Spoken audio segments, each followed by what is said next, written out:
Our family was in Poston Camp 1, and Camp 1 consisted of probably, I don't know the exact number, let's say 2/3 of it was families.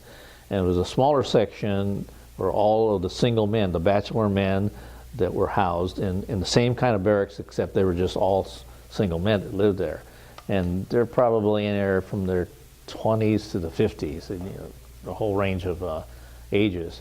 And when I was really young, I remember going over there, befriending some of these bachelor men, and we'd have, I can't say session, but we would meet with them, and they would entertain. I'm not sure if we would entertain them or they would entertain us, but anyhow, we would have a good time with dealing with these bachelor men, because the families, of course, dealt with their own kids. There are these bachelor men that didn't have any kids.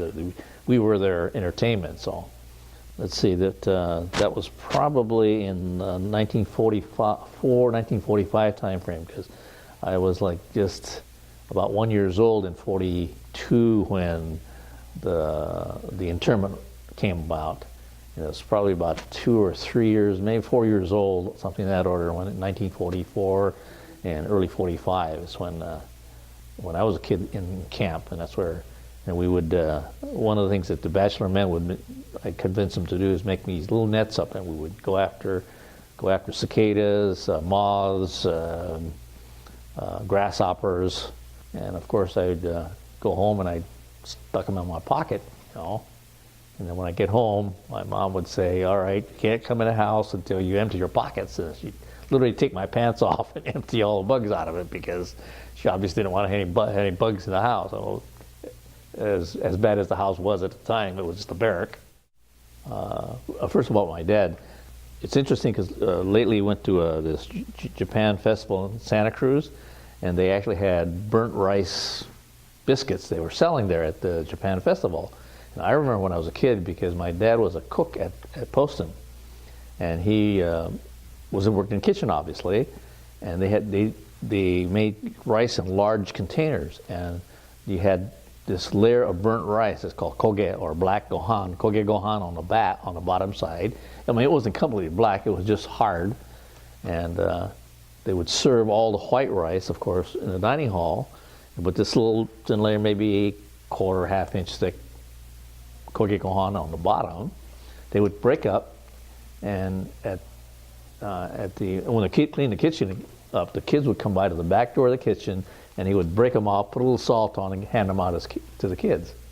And I remember going to see my dad and getting this koge gohan, and I mean, in lieu of candy, it was just like it's sort of like candy. I mean, it was just something the kids ate.